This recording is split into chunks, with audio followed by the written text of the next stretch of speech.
Welcome back, trainers. So we're going to be taking a look at Mamoswine going up against a Flaaffy raid to see how well it could perform. Just going to be using one of them. Not going to use revives or anything like that. It's not maxed out. We'll take a look at the IVs as well as the moveset here in just a moment. And then we're going to be taking a look at my recent hatches. Quite amazing. Unfortunately, I did not see the hatch screen, so we're just going to kind of look at them and check their IVs and see how many I have of all of them now. So let's go ahead and see what we have for the Mamoswine's IVs and stats. So the Mamoswine I'm going to be using is only a level 35.5 at a 71%. Been saving this one up for quite some time. I don't know. Maybe because the defense was so low. So we're sitting at 15 attack, 4 defense, and then 13 stamina. And just to let you know, if you're trying to get that higher energy gain because of the lower defense when you're going up against gyms or raids, you don't necessarily want to go as low as 4.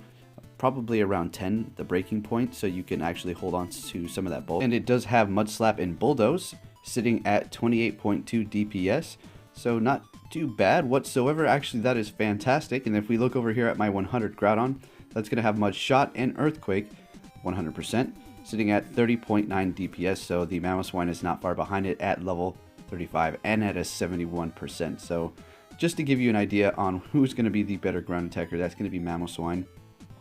The Groudon does have that nice high energy gain. If it did have a double charge move, it would be better, but Mamoswine does have that double Bulldoze, so it's going to be the better ground type Pokemon. Now, if we look at my level 25, that's sitting at 25.6 DPS with Mudshot and Earthquake as well, so the Mamoswine is still doing better than a weather boosted Groudon if you have those. Alright, so for another comparison here, we have Weavile. Now, I did input it for Ice Shards and Avalanche. You can see that it has dark moves, but it does in fact have those types for the DPS comparison. So it is sitting at 34.0, and then the Mamoswine with Powdered Snow and Avalanche is sitting at 34.1. Same thing, and the Mamoswine's at level 34.5. And then you have a level 40, completely maxed out 100% Weavile. So Mamoswine is indeed going to be better as an ice attacker as well. So the thing is just a monster, and you don't really need to worry too much about Ancient Power. Speaking of that, let's go ahead and discuss that. Okay, so I'm going to be evolving another one as we talk about the Ancient Power. So if you were unable to make as many as you wanted, let me give you some reassurance. Don't worry about it. It's no big deal. So that extra boost for attack and defense, can come in handy if you're in a jam, and it actually happens when you have enough health to even survive the next few quick moves, that is. So other than that, there's not much you need to really worry about, folks. Ancient Power on it can give you some coverage, but at the end of the day, if you have 2 moves unlocked, I know not all of you are going to be purchasing those, but yeah, you might want to just go with Avalanche as well as Ancient Power if you already have it on it. You definitely want to go with Avalanche. Alright, so we have Powdered Snow and Stone Edge. Alright, I will be changing that up in the future, powering it up and everything like that. It's just spending way too much Stardust on these Pokemon over here for different leagues, and I'm not doing enough grinding lately. So if you're concerned still about not making enough Ancient Power Mamoswine, don't worry about it. If you're going up against something that's weak against rock, let's see, ice types, flying types, bug types, fire's going to be weak to ground, which you have that covered. If it's a flying and fire type, your ground moves are going to be doing that much, but you can probably just hit it up with Avalanche and still do a decent amount of damage. Not saying it's going to be the best idea, but yeah, that's pretty much it if you don't have Ancient Power. And other than that, you're going to try to be going for that attack boost and defense boost. And if you get it, hey, that's great on Mamoswine. That's going to be crazy if you can get that within your first charge move, because if you're going up against something that's not doing very much damage to you, then that's when you're going to want to hit it with Ancient Power and continuously do that so you can try to get that attack boost if they're not switching, or if they simply just don't have Pokemon to counter what you're using, in this case Mamoswine. Then that's when Ancient Power is going to come in use if you're PvPing.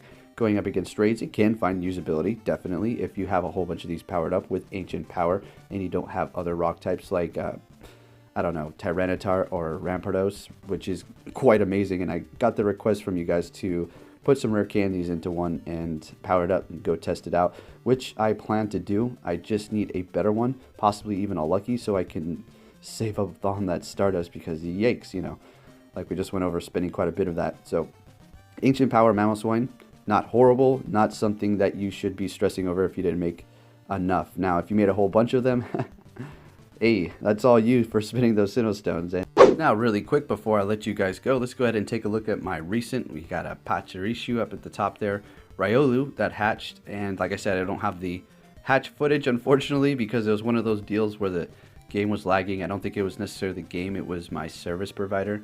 And then when I logged back in, I just seen them all hatched here. I was like, kind of looking at it for a second, like, did I really hatch a Happiny and Lucario, 2 Munchlax, and all in the same batch? And yeah, I sure did. So then I got the Munchlax as well. The IVs aren't great, but that's cool. I still have a bunch here for trades, so possibly can get some people some luckies over here. Still need a shiny one of these. That would have been just amazing as well. This need a shiny for that as well. Hatched another Munchlax, a little better on the IVs there. And then the Happiny is a lot better than my last one. Let's go ahead and see where that lies. Down here, yeah, 195. So yeah, happy about those 2 hatches there. And I already went over all my community day Pokemon. I caught 15 of those, I do believe. Just went through my other Melton box, and isn't it something? It's fun. So the game was working all day, but then as soon as I decided to open up my Melton box, guess what? It crashed for about 15 minutes. So that's quite a bit of spawns that I missed for shiny potential. So unfortunately, no shiny in that batch because I probably only caught about 10 of them because of me not being able to log in. So yeah, that's unfortunate there. So happy about that Riolu catch, or should I say hatch, getting some more candies there. Unfortunately, the one I evolved for the Great League, I did not purchase the secondary move before I evolved it. So let's go ahead and take a look at that.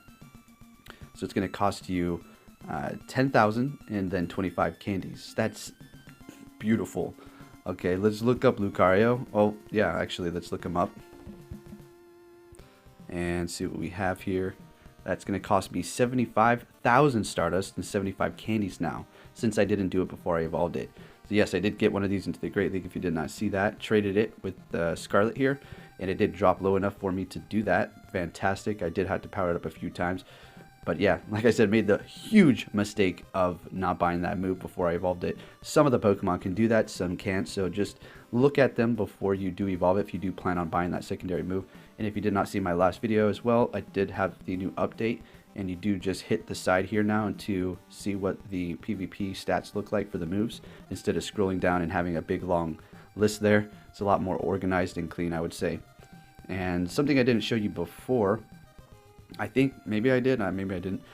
Going into the options here, you do have the camera. This mode is not currently available quite yet, but it is here, ready to go.